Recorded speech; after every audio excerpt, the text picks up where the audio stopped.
시네 토크.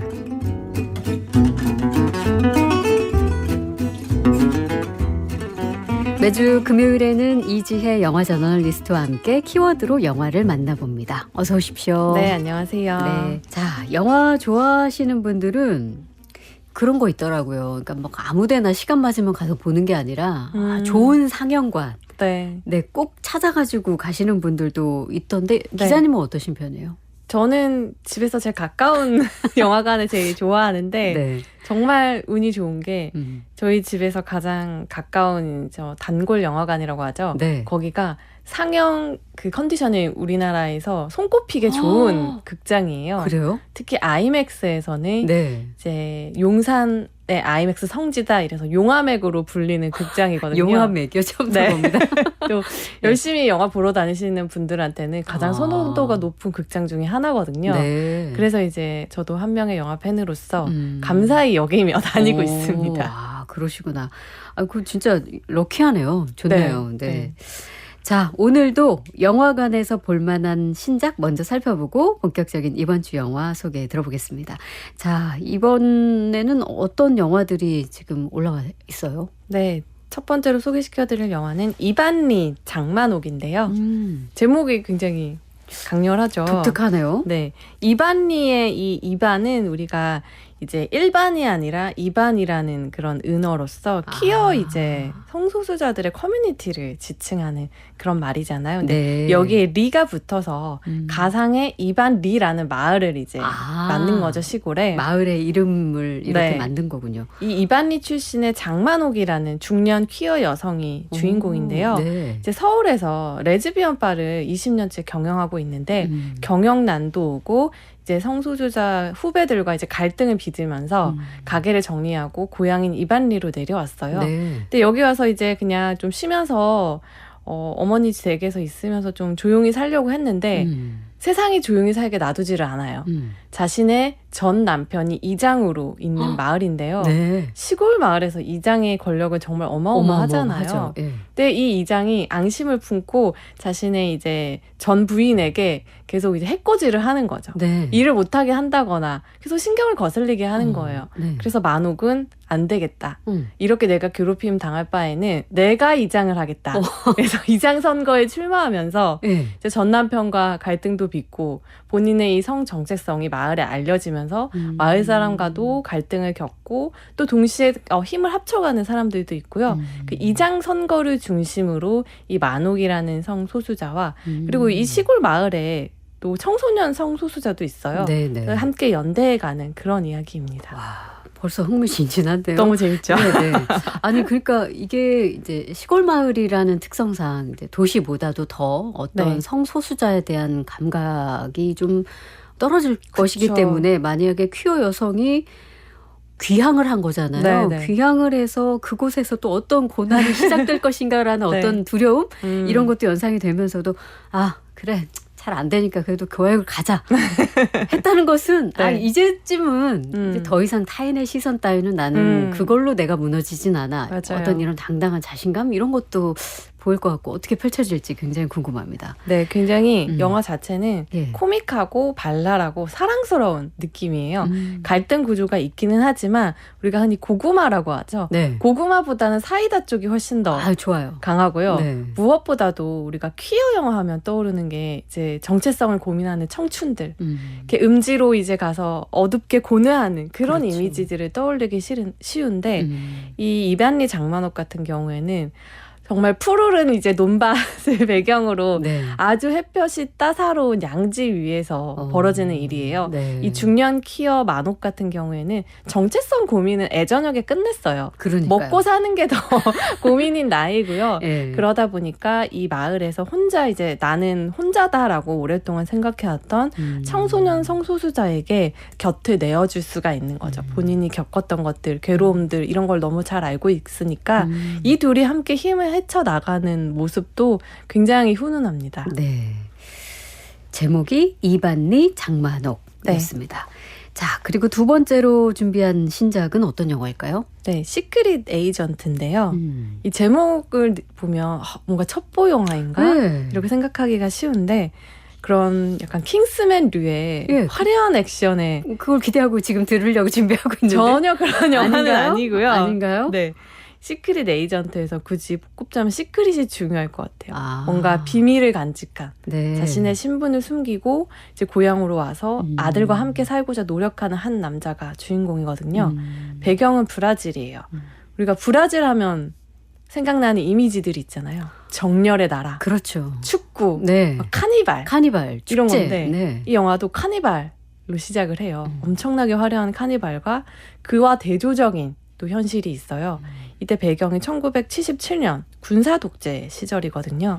그래서 사람이 지도새도 모르게 어느 날 밤 사라졌다가 네. 거리에는 막 시체들이 뒹구는 그런 약간 브라질의 군사 독재 70년대 우리랑 너무 먼 얘기 같지만 그러네요. 예. 영화를 보다 보면 굉장히 기시감도 들고 우리나라 관객들은 크게 공감할 수 있는 요소들이 많거든요. 네, 네. 그래서 이 영화가 굉장히 제가 저번 주에는 이제 마티 슈프림이라는 26관왕을 네. 소개해드렸잖아요. 네. 이 영화는 칸 영화제 감독상과 나무주연상을 시작으로 전 세계 영화제에서 102관왕을 102관왕이요? 네. 가능한 숫자군요. 102관왕을 한 그런 어마어마한 와. 힘을 가진 영화입니다.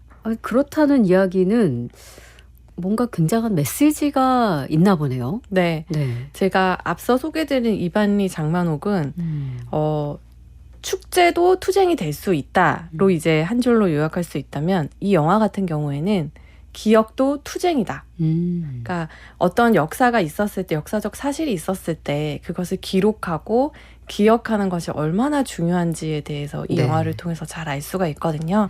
이 영화에서는 그 잔인한 군사 독재 시절의 현실이 정말 낱낱이 나오는데 그래서 과거에 이런 안 좋은 일이 있었어. 이게 역사야 이게 아니라 결국에는 2025년의 현재로 관객을 불러들이거든요. 네. 이 많은 역사와 이 많은 사람들이 희생된 뒤에 민주주의가 찾아왔지만 이것을 기록하고 기억하지 않으면 지금 2025년의 브라질처럼 과거사를 제대로 단죄하지 못하는 이런 미래를 맞이하게 된다라는 네. 것을 이제 현재와 조응하면서 얘기하기 때문에 역사를 다루는 영화에서 가장 중요하고 가장 의미 있어야 하는 지점은 현재와 어떻게 소통하느냐 이거든요. 그렇죠. 그런 면에서 이 영화는 현재랑 굉장히 활발하게 소통을 하고 있고 브라질뿐만이 아니라 세계 어느 나라에서도 비슷한 역사를 가진 나라의 관객들이라면 기억하는 것이 내가 이 일을 계속해서 기억하는 것이 정말 중요한 일이구나를 아실 수 있게 될 거예요. 네, 진짜 말씀해 주신 것처럼 우리한테는 네. 이제 우리도 비슷하게 군사 독재 시절을 그쵸. 겪었기 때문에 그 시절과 많이 겹쳐 보이면서 몰입을 네. 할 수 있는 영화겠네요. 자, 시크릿 에이전트까지 신작 알아봤습니다. 자, 이번 주 영화를 그럼 들어가 볼까요? 네. 네. 이번 주 영화는요. 어느 파리 택배 기사의 48시간입니다. 제목이 길죠. 이거 좀 낭만적인 것 같은데요. 일단 파리가 나오니까. 그죠. 네. 파리면은 낭만의 도시인데 여기서 낭만적이지 않을 것 같은 몇 가지가 있어요. 택배 기사. 네. 정말 노동 강도가 센 그렇죠. 업무잖아요. 네. 거기에다가 48시간이라고 하니까 뭔가 한정된 시간 마음이 이제 조급해지죠. 어떤 이야기일까요? 영화 내용은 여긴 택배 기사라고 했는데 정확히 말하면 배달 라이더죠. 우리나라로 치면 이 배달 플랫폼에서 음식을 배달해 주시는 기사님들을 네. 뜻하는데 네. 원래 이 영화의 원제는 이 주인공 이름을 따서 술레이만 이야기인데 이제 한글로 옮겨오면서 어느 파리 택배기사의 48시간이라고 영화의 내용을 굉장히 잘 함축한 제목이 됐는데 저는 이 제목이 훨씬 더 관객들에게 소구하는 바가 클 것 같아요. 네, 네. 그래서 술레이만이라는 배달 라이더가 주인공인데 오토바이도 아니고 자전거로 이제 음식 배달을 해요. 네. 한층 더 노동 강도가 세죠. 그렇죠. 거기다가 이 술레이만은 프랑스인이 아니라 아프리카의 기니에서 이제 망명을 왔어요. 그래서 망명 신청을 해놓고 망명 심사를 기다리는 동안에 돈이 없잖아요. 그래서 이제 일을 하고 있는 거예요. 그런데 이 일도 사실 신분이 없기 때문에 그렇죠. 하면 안 되는데 정식으로 못하는 상황일 네, 거 아니에요. 그래서 다른 사람의 신분을 빌려서 그 플랫폼 계정에 이제 등록을 해서 하루 종일 이제 자전거를 타고 다니면서 음식을 배달하는 일을 해요. 네. 근데 이제 이 망명 심사가 48시간 앞으로 다가온 거죠.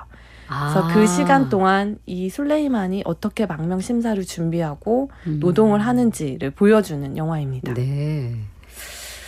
원제는 술레이만의 이야기인데 이 주인공. 네. 그런데 이제 이 주인공은 프랑스 사람이 아닌 아프리카 기니 출신의 난민으로서 네. 망명을 신청하고 망명 심사를 받기까지 이틀 남은 네. 48시간을 앞둔 그 이야기를 담은 어느 파리 택배 기사의 48시간인 네. 거네요.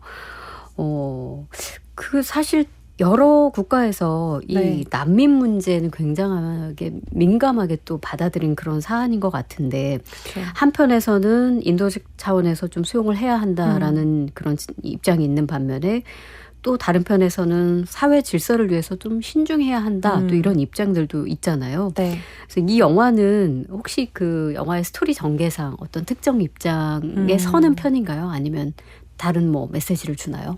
어떤 입장에 선다거나 찬반을 가리는 영화는 아니에요. 오히려 이 48시간을 다큐멘터리처럼 이 난민이 어떻게 48시간을 보내는지를 굉장히 촘촘하게 보여주는데 그 과정에서 영화는 필연적으로 어떤 입장은 분명히 생기기 마련이죠. 네. 이 영화를 보고 있으면 난민 또는 외국인 노동자에게 찬성 반대하는 것이 이미 얼마나 좀 무의미한 일인지를 잘 보여줘요. 네. 이 술레이만이 배달을 하면서 가게에 가서 이제 음식을 가져오잖아요. 그럼 그 음식을 요리하거나 술레이만에게 음식을 건네주는 사람들은 다 외국인이에요. 그리고 술레이만이 이 음식을 받아서 배달하는 곳, 그러니까 손님이죠. 고객의 댁은 대부분 백인의 프랑스인들인 거죠. 그렇죠. 이 백인의 프랑스인들이 자신의 음식을 배달받으려면 외국인이 없이는 불가능한 이미 그렇죠. 그런 생태계예요. 네. 근데 여기에서 난민과 외국인 노동자에서 찬성 반대를 한다는 건 약간 현실에 동떨어진 괴리된 외침이지 않을까라는 걸 좀 은연중에 드러내주는 거죠. 네. 그러니까 인종적 층위가 이 술레이만이 48시간을 보여주고 영화 자체도 90분 남짓으로 굉장히 좀 짧은 편이에요. 네. 근데 이 안에서 정말 그 프랑스를 구성하는 다양한 인종적 층위들이 막 드러나거든요. 술레이만이 하는 건 배달하는 것밖에 없는데도 그게 이제 한눈에 다 보이는 거죠. 자, 음악을 한 곡 더 듣고 와서 어느 파리 택배 기사의 48시간 이야기 이어가 보겠습니다. 셰틀 벼른스타, 데이비드 달링 연주로 더 게스트 듣고 오겠습니다. 셰틀 벼른스타와 데이비드 달링 연주로 더 게스트 함께 들었습니다. 국악방송 박혜진의 문화시대, 이지혜의 시네토크로 함께하고 있습니다. 지금 영화 어느 파리 택배기사의 48시간 이야기 나누고 있는데요. 영화는 망명을 간절히 원하는 사람들이 있고 또 그 사람들을 이용해서 돈을 버는 사람들이 있다는 걸 보여주죠. 네. 그럼 이 불법적인 시스템이 얼마나 꽤나 체계적으로 지금 돌아가고 있는가 네. 이런 것들도 묘사가 잘 되고 있나요? 네, 굉장히 감독이 오랫동안 취재를 하고 디테일에 공을 들였다라는 게 영화의 곳곳에서 발견이 되는데 네. 이 불법적 시스템도 굉장히 탄탄하게 구축이 되어 있어요, 이미. 그래서 술레이만 같이 이제 난민들은 이 망명 심사를 통과하려면 특별한 사연이나 특별한 그 고국에서의 괴로움이 있어야 되는 거예요. 네. 그래서 이제 술레이만이 부여받은 캐릭터는 자신이 이제 기니에서 정치적으로 탄압받는 이제 운동권 인사인 것처럼 거짓말을 해야 되는 거죠. 네. 그래서 어떤 투쟁을 했고 언제 어떻게 투옥이 됐고 어떻게 고문을 당했고 그래서 탈옥을 해서 어떻게 여기까지 오게 됐는지에 대해서 이제 일종의 시나리오를 굉장히 꼼꼼하게 구축해주는 사람이 브로커인 거죠. 그것이 아닌데 거짓 이야기를 그쵸. 만들어내는 거네요. 나로 이 나라에서 존재하기 위해서는 거짓말을 해야 되는 거예요. 근데 네. 술레이만은 굉장히 심성이 좋고 성실한 사람이기 때문에 거짓말이 서툴러요. 네. 그래서 브로커에게 이제 계속 모의 면접을 받는데 혼나요. 너 그거 틀리면 어떡하냐. 예. 그 날짜 같은 거 뭐 언제 투옥이 됐는지 몇 월 며칠 이런 것들이 거짓말하다 보니까 계속 틀리는 거예요. 그렇죠. 예. 그러니까 그걸 보고 있으면 어느새 이제 관객들은 이 술레이만이 얼마나 열심히 살고 있는지를 봤기 때문에 이 사람에게 이입이 되죠. 네. 그래서 면접에서 그 모의 면접할 때 틀릴 때 술레이만아 틀리면 어떡해 이러면서 그의 거짓말을 어느새 같이 응원하게 되는 거예요. 3월 15일, 3월 15일 막 예를 들면 이렇게 되는 거죠. 그거 왜 못 외워? 막 이러고. 술레이만은 그 48시간 동안 배달도 정말 빡빡하게 해야 되지만 네. 계속 이어폰을 이렇게 꽂고 그걸 외우면서 다니거든요. 자신의 거짓된 사연을. 너무너무 힘들고 피곤함도 느껴지고 동시에 불안하게 만드는 거죠. 계속 틀리니까. 네. 여기 통과해야 되는데 거기에다가 영화를 보는 내내 불안함이 가중될 수밖에 없는 게 술레이만의 일터는 예. 길 위잖아요. 그렇죠. 그리고 오토바이도 아니고 자전거예요. 얼마나 위험해요. 그러니까 차들이 막 프랑스는 그리고 경적을 정말 많이 눌리잖아요. 네. 그래서 계속 실수 없이 경적 소리, 차에 치일 것만 같은 그 불안감. 이 술레이만이 느끼는 그 공포와 불안이 이제 관객에게도 고스란히 전달이 되는 거죠. 디테일이 있네요. 네. 그 슐레이만의 인생 그 자체가 그 아주 위험하고 소란스러운 거리를 자전거로 달릴 수밖에 없는 그런 묘사가 굉장히 잘 돼 있는 것 같은데, 이게 제목이 어느 파리 택배 기사의 48시간이잖아요. 네. 그렇지만 이제 아까 말씀 주신 대로 슐레이만은 배달 음식 라이더이고, 네. 근데 음식만 사실 전해주면 되는 일인데도 이게 네. 체류 신분이 걸림돌이 되는 건가 봐요. 그렇죠. 예. 플랫폼이다 보니까 플랫폼에서는 그 배달 기사의 사진과 배달을 받는 사람의 사진을 등록을 해서 혼동이 가지 않게끔 이제 시스템을 구축을 해 놓은 거죠. 네. 그러다 보니까 이제 자신의 신분증이 없는 술레이만 같은 경우에는 거기에도 또 브로커가 있는 거예요. 이런 사람들에게 신분을 빌려주는 브로커가 있어요. 근데 이게 그냥 한번 신분을 빌려주고 계정을 만들어서 일을 하면 끝이 아니라 시시때때로 인증을 해야 되는 거예요. 자신의 계정에 사진으로. 네. 네. 그러면 이제 그 브로커가 있는 곳까지 배달하다가도 자전거를 몰고 또 가야 돼요. 그거를 계속 하면서 이제 일을 하는데, 이 배달 브로커 같은 경우에는 참 악질이다라는 생각이 드는 게, 네. 술레이만이 그렇게 자전거를 타고 열심히 배달해서 200유로를 벌면 거기에서 이제 120유로를 떼가는 거예요. 아이고. 엄청난 폭리인 거죠. 그러네요. 그렇지만 일을 안 하면 먹고 살 수가 없고, 더욱이 술레이만은 이제 고향 기니에 돌봐야 되는 아픈 어머니가 계세요. 그러다 보니까 그걸 다 이제 참고 일을 하고 있는 거죠. 네. 플랫폼 노동자들의 이슈에 난민 문제 이슈까지 함께 담겨있는 네. 그런 작품인데, 그런 생각 또 들 수도 있을 것 같아요. 그러니까 이게 아까 우리가 파리가 일단 들어가니까 사람들은 네. 프랑스 파리에 대한 환상이 있잖아요. 그러니까 당연히 뭐 아주 화려한 불빛이 보이는 샹젤리제 거리와 에펠탑이 떠오를 것이고 수많은 갤러리들이 먼저 떠오를 텐데 네. 이런 파리의 화려한 겉모습 그리고 시민들이 누리는 편안함 그 이면을 살펴보게 해주는 영화일 것 같고, 그 슐레이만이 누비는 도시 풍경은 분명 우리가 알고 있는 이 파리의 풍경과는 다르게 묘사되겠네요. 그러면. 맞아요. 왜냐하면 길 위에서 이제 자전거를 타고 다니니까 주로 밤에 도로가 등장을 하고, 어떤 술레이만이 밤 늦게 이제 몸을 뉘어서 쉴 수 있는 공간은 이제 노숙자 쉼터뿐인 거예요. 근데 참 프랑스가 그래도 정말 대단한 복지국가라는 것을 느낄 수 있는 게 시스템이 정말 잘 되어 있어요. 네. 이렇게 거처가 없는 사람들을 위해서 전날 밤에 전화로 예약을 하면 노숙자 쉼터에서 침대를 마련해줘요. 그래서 거기 가면 씻을 수도 있고 네. 밥도 먹을 수 있고 하룻밤을 자고 다시 나올 수 있는 그 시스템이 굉장히 잘 갖춰져 있어요. 그래서 술레이만과 같은 많은 난민들이 이 노숙자 쉼터 를 이용을 하고 있고, 거기에서 또 다른 이제 난민들을 만나서 일을 어떻게 해 나가야 되는지, 브로커는 누구를 만나야 되는지 이런 정보들도 교환을 하는 걸 보면 아무리 그래도 프랑스가 정말 시스템이 잘 돼 있구나. 그러니까 완전 그 끝으로 내몰지는 않는구나. 이런 느낌 말씀하시는 최소한의 거죠? 생존권은 보장해 주는구나를 또 느낄 수가 있었어요. 네. 아니 저는 이 48시간에 지금 아까부터 지금 긴장감이 맞아요. 왜냐하면 이제 만면 심사 가까워지고 있잖아요. 벌써 하루 지났어요. 그러면 네. 그 슐레이만이 그 시간을 막 흘려보낼 때 그 심리 묘사 이런 것들도 굉장히 어떻게 묘사될지 네. 좀 궁금하네요. 맞아요. 이게 술레이만이 느끼는 그 긴장이 관객에게도 체험되게 하면서 네. 이제 현실의 이제 관객들이 이런 비슷한 사건, 누군가 실제로 겪고 있을 고통을 좀 외면하지 못하게 만드는데 굉장히 효과적으로 쓰고 있어요. 술레이만 같은 경우에는 거의 웃지 않아요. 웃을 시간도 없고 슬퍼할 시간도 없어요. 지금 배달 콜이 뜨면 그걸 빨리빨리 처리하지 않아서 벌점이 쌓이면 일을 못하게 될 수도 네. 있잖아요. 그러니까 이 사람은 처음에부터 영화의 이제 거의 마지막 부분에 이르기까지 표정이 없는 사람 같아요. 늘 이제 긴장 상태 속에 놓여져 있으니까. 네. 그런데 언뜻 술레이만이 좋은 사람이고 마음이 굉장히 섬세한 사람이다라는 것들을 보여주는 아주 찰나의 순간들이 있어요.